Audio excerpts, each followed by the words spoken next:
Here we go again. Another day.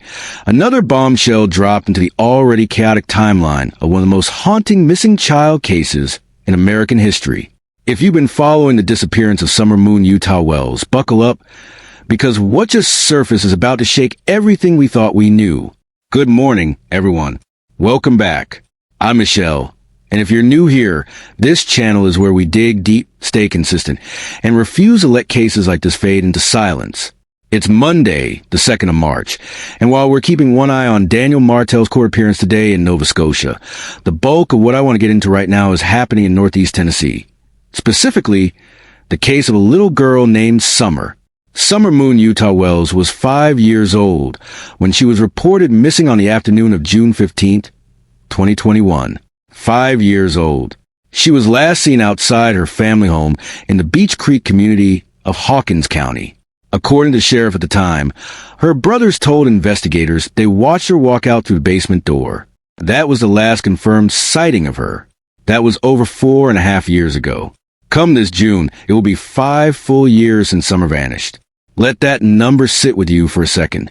If Summer is still alive, and I want to believe that with everything I have, even though the odds grow grimmer with every passing month, she would be 10 years old right now.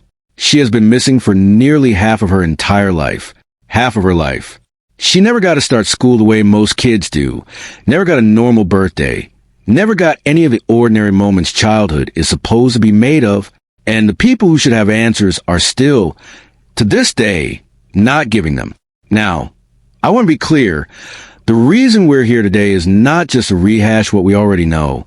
Something new has come to light, and it comes through Ryan Fines, who posted the truth about 6 hours before I sat down to record this. This was going live while I was sound asleep, and when I woke up and started listening, I got about 2 minutes in before I had to stop and say to myself, oh no, not again, not another timeline change. If you know me, you know that timelines are my obsession. I track them. I cross-reference them. I lose sleep over inconsistencies in them. And the reason I do that is because in a case like Summer's, the timeline is everything. It tells you where people were. It tells you what was possible and what wasn't. It exposes lies. It creates pressure. And every single time a new piece of information surfaces that contradicts the established sequence of events, it matters because it means somebody wasn't telling the truth. So what's the new claim?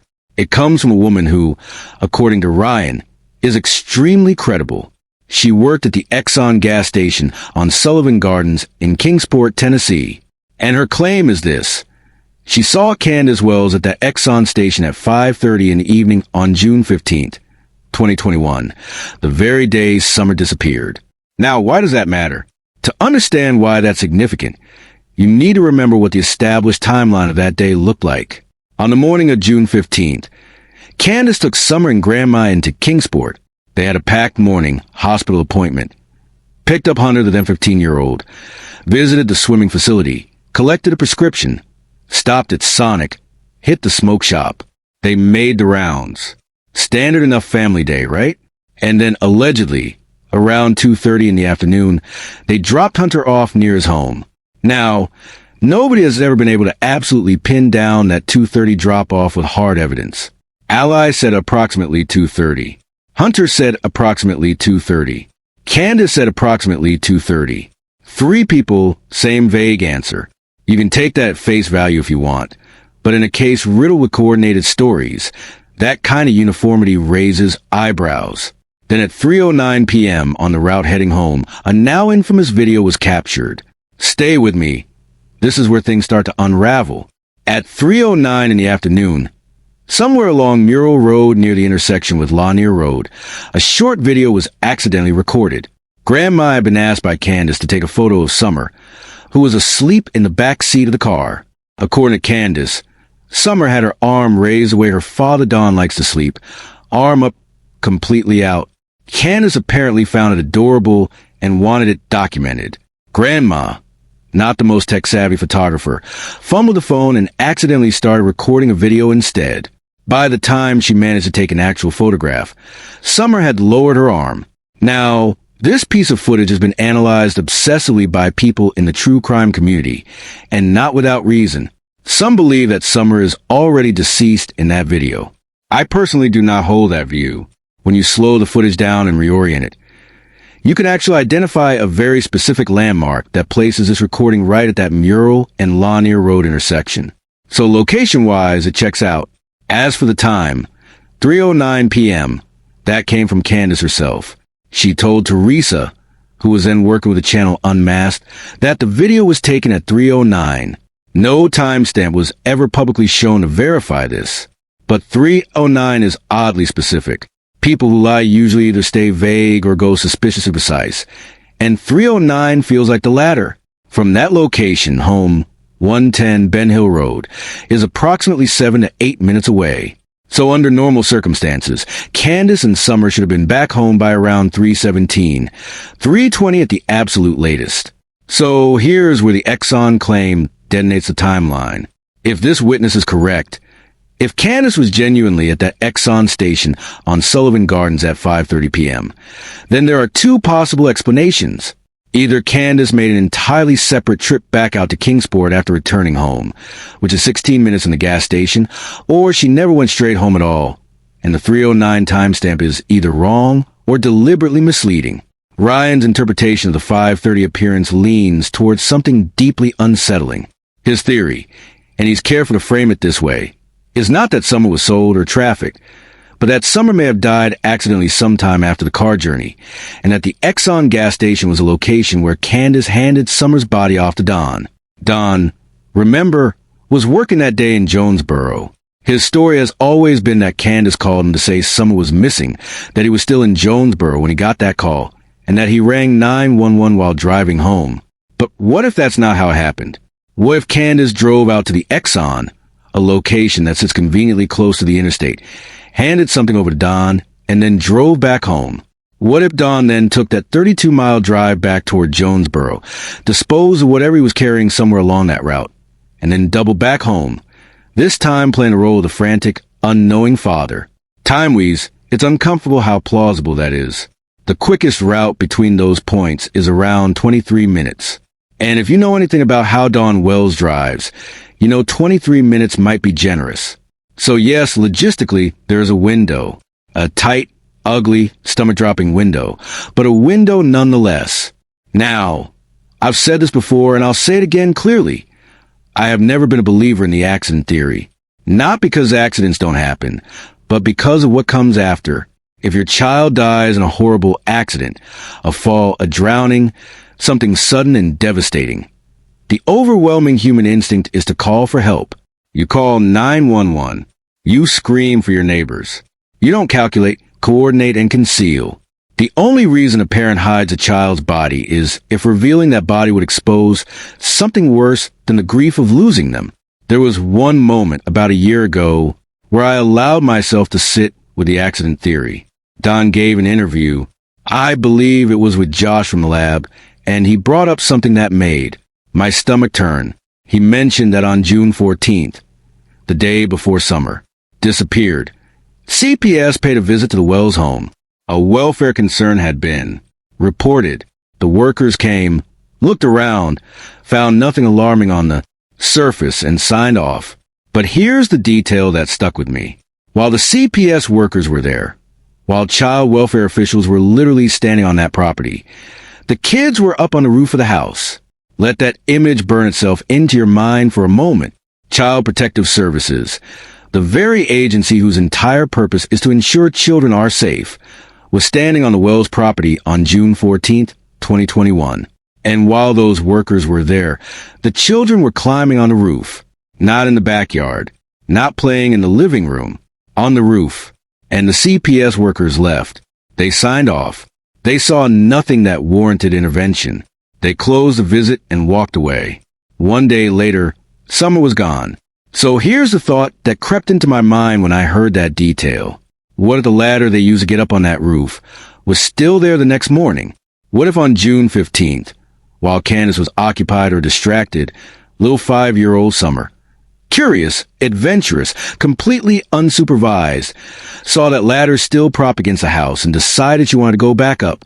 She'd done it the day before. In her 5-year-old mind, maybe it wasn't even scary anymore. Maybe it felt like something she already knew how to do. And what if she fell? What if Summer Wells fell off that roof on June 15th, 2021, and by the time anyone found her, there was nothing left to do? And what if the people who found her, the people who were supposed to be keeping her safe, looked at each other across that small broken body and made the most monstrous decision imaginable? Not to call for help, not to grieve openly, but to make her disappear. Because here's the cold, calculated reality of that choice. If Summer died from a fall while she was unsupervised on a roof, the day after CPS had been there and cleared the home, the implications for Candus and Don would have been catastrophic. That's not a tragic accident you can easily walk away from. That's criminal negligence. That's potentially manslaughter. That's everything. So the motive to hide it, as horrifying as it is to contemplate, is not hard to understand. And in that context, the Exxon theory doesn't just work. It almost fits perfectly. Come back to the witness. She's credible, Ryan says. She knew Candus. She knew Summer. She recognized Candus at the Exxon gas station on Sullivan Gardens at 5:30 p.m. And she knows with certainty that it was June 15th, 2021, because later that same night, she heard the news that a little girl named Summer Wells was missing. That detail anchored the memory. That's how human recollection works. Significant emotional events lock nearby memories into place. She didn't just vaguely remember seeing someone who looked like Candus. She remembered it because the night that followed was unforgettable. Now, one thing worth raising, and I think it's fair to put this on the table, is the question of whether the witness had the time wrong. Not the date, not the person, just the time. Because here's an alternative reading of this that doesn't require a body handoff at all. What if Candus and Summer stopped at the Exxon on their way home from Kingsport, sometime closer to 2:30 or 3 o'clock, and the witness simply misremembered the time as 5:30? Memory is imperfect. Time, in particular, is notoriously slippery, especially when the emotional wave of memory comes from what happened hours later.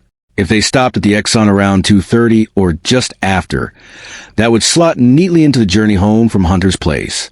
Because here's something that's always quietly bothered me. If Hunter was dropped off around 2:30 and the milk jug video was recorded at 3:09, that's roughly 40 minutes to travel a distance that shouldn't take 40 minutes. At a completely normal driving pace, you cover that route in far less time. So either they were driving at a crawl, or they stopped somewhere. And a gas station stop would explain that gap without requiring anything sinister to have happened yet. But then there's Jory Sue. Jory Sue was a neighbor at 125 Ben Hill Road, essentially next door to the Wells family. And in the early months after Summer disappeared, she shared something that never fully left the public consciousness. She said she heard a scream, not a playful scream, not the kind of noise kids make when they're running around having fun. A scream, and she placed it somewhere between 4:30 and 4:42 in the afternoon. Could that have been Summer? Could that scream have been a 5-year-old child falling from a height? Or encountering something terrifying in those final moments? Nobody has ever been able to answer that definitively, but it sits there in a timeline, like a splinter you can't quite reach. Impossible to ignore, impossible to confirm. And then months later, Jory Sue remembered something else. A detail she hadn't initially mentioned. She said she heard a heavy vehicle. Her words, a heavy vehicle, moving up the Wells driveway at around 5:30 in the evening. Now, Candus drove a Suburban. A Suburban is absolutely a heavy vehicle. If Candus was at the Exxon at 5:30, she would have been pulling into that driveway somewhere closer to 5:45 or 5:50. Jory Sue being a few minutes off on her timing is entirely reasonable. So suddenly you have two independent pieces of information, a gas station witness and a next-door neighbor, both placing activity at or connected to the Wells property at around the same time on the evening of June 15th. That is not nothing. That is a convergence that deserves serious attention.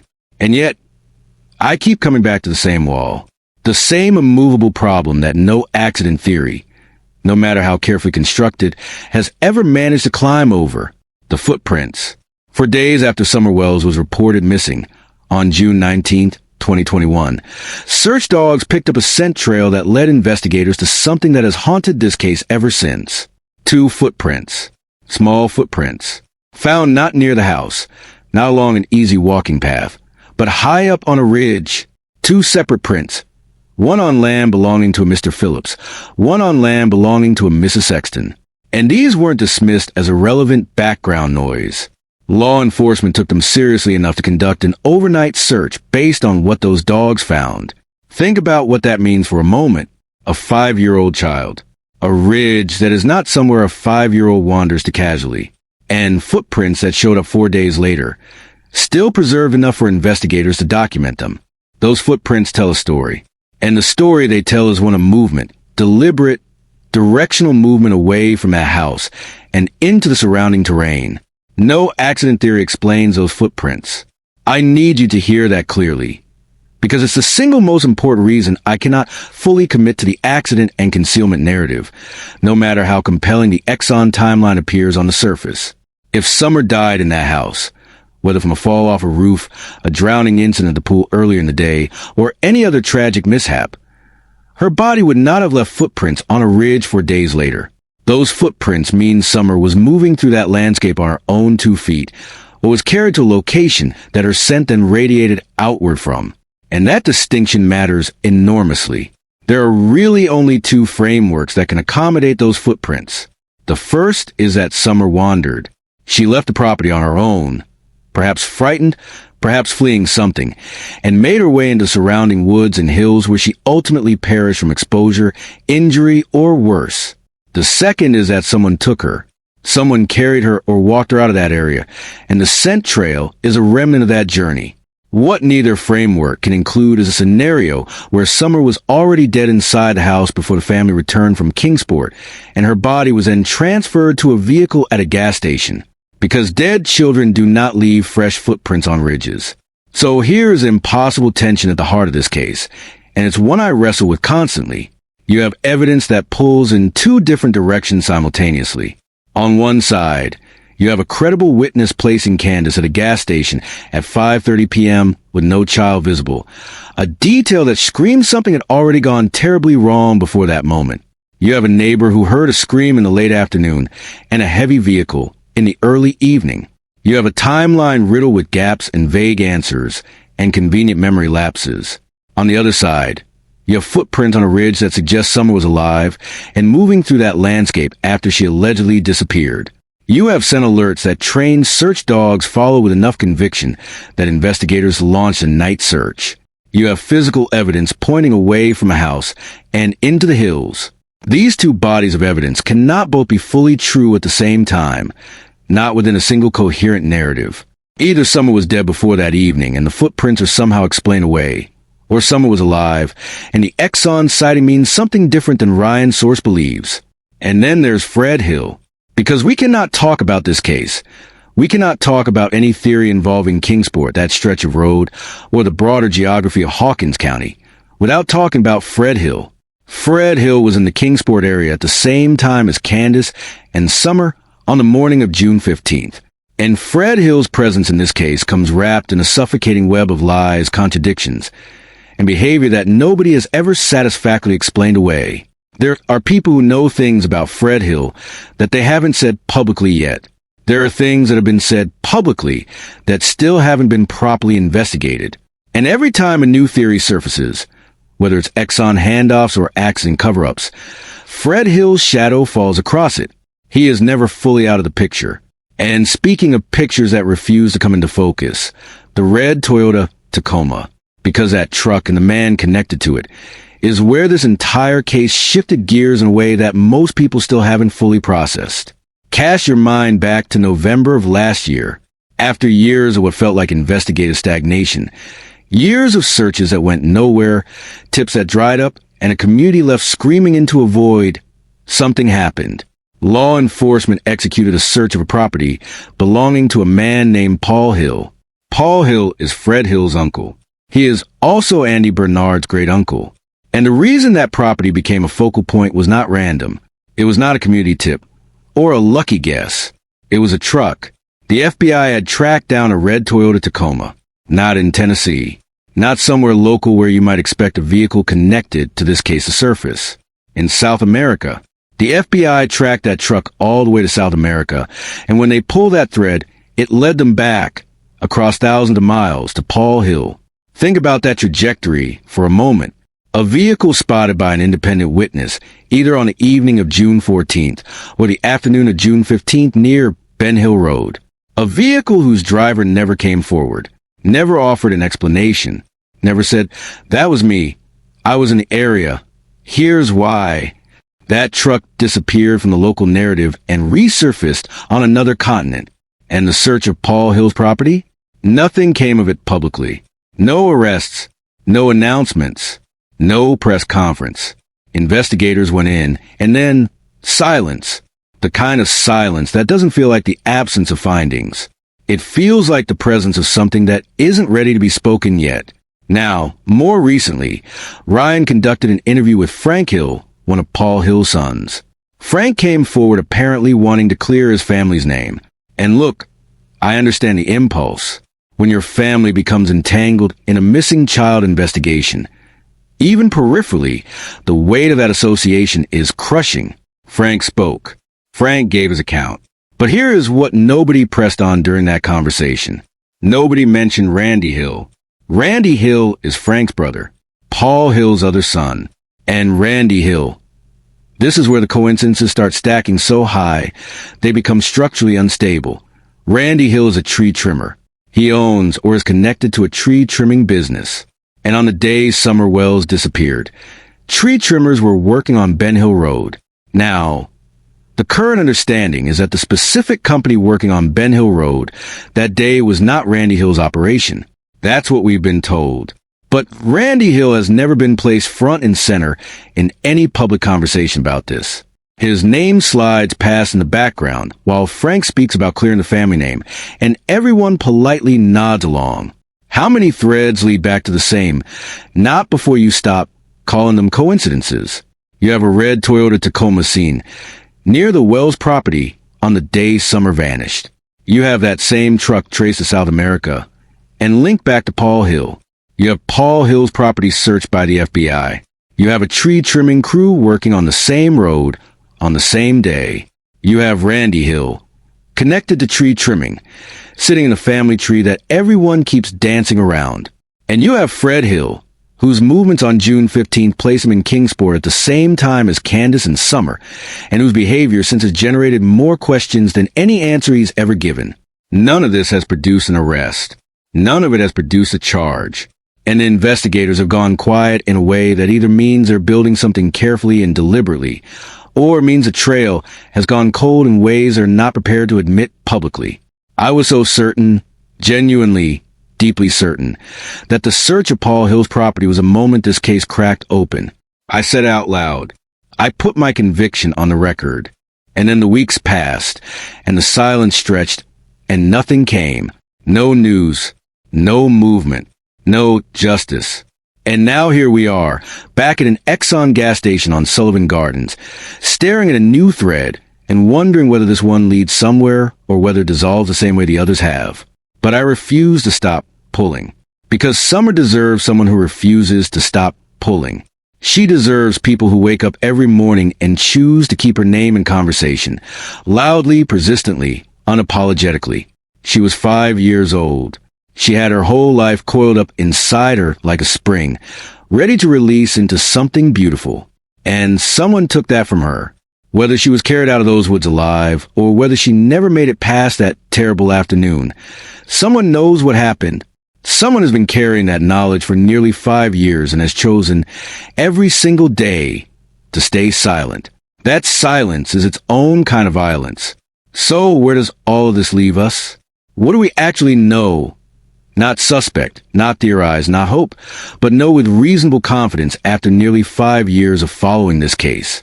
We know Summer Moon Utah Wells was reported missing on June 15th, 2021, from the Beech Creek community of Hawkins County, Tennessee. We know she was 5 years old and has not been found. We know the official timeline of that day has never been airtight, that the 2:30 drop-off of Hunter has never been independently verified, that the 3:09 video timestamp came from Candus herself with no corroborating evidence, and that the window between arriving home and calling 911 has always contained more space than anyone has fully accounted for. We now have a credible witness, someone who knew Candus, who recognized her on site, who has a clear emotional anchor for the date, placing Candus at the Exxon gas station on Sullivan Gardens at 5:30 p.m. on June 15th. Without Summer, we have a neighbor who heard a scream between 4:30 and 4:42 in a heavy vehicle on the Wells driveway around 5:30. We have a red Toyota Tacoma traced to South America, a search property, a tree trimmer with a last name that keeps appearing in connection with this case, and a man named Fred Hill whose presence on June 15th has never been satisfactorily explained. And we have 2 footprints on a ridge that refuse to be explained away. That is where we are. That is the full, uncomfortable, maddening picture as it stands today. And I want to be honest with you the way I always try to be. None of the current theories are complete. The accident and concealment theory has timeline support, but cannot account for the footprints. The abduction theory accounts for the footprints, but leaves the Exxon sighting dangling without a satisfying explanation. The trafficking theory, the one I held on to for a long time, the one that places Summer alive in a vehicle near an interstate, is supported by geography and by things Don himself said about knowing Summer's time with the family was running out. But it too has gaps that haven't been filled. What I do know, what I have always known, is that the answers exist. They exist inside the memories of people who are still breathing, still walking around, still go about their lives while a 10-year-old girl remains missing and a community remains fractured. The answers exist in documents, in phone records, in the movements of vehicles on a Tuesday afternoon in June 2021. The answers exist somewhere along that 16-minute stretch between Ben Hill Road and the Exxon on Sullivan Gardens. And here's what I need from you, because this is not a passive exercise. Following a case like Summer's is not entertainment. It is not background noise for your morning commute. It is an act of witness. Every view, every share, every comment that keeps Summer's name circulating in the public consciousness makes it harder for truth to stay buried. Algorithms respond to engagement. Investigators respond to public pressure. Witnesses who have stayed silent sometimes find their courage when they realize the world hasn't forgotten. So share this video. Send it to someone who hasn't heard Summer's name before. Leave your thoughts in the comments, especially if you have something to say about the footprints, about the Exxon timeline, about Fred Hill, about the Tacoma. This community has surfaced real leads before, and it will again. Your voice in this matters more than you realize. Subscribe if you haven't already. Hit that notification bell so you don't miss updates. And if you want to go deeper on any specific aspect of Summer's case, the timeline, the hills, the search efforts, the 911 calls, let me know in the comments, and I will build dedicated videos around what you most want to understand. Summer Moon Utah Wells deserves a world that will not look away. She deserves people who are still angry, still asking questions, still demanding answers on her behalf. She will be 10 years old right now. She should be losing her baby teeth and arguing about bedtime and discovering what kind of person she was going to grow up to be. Find her. Keep talking. Never stop. See you in the next video.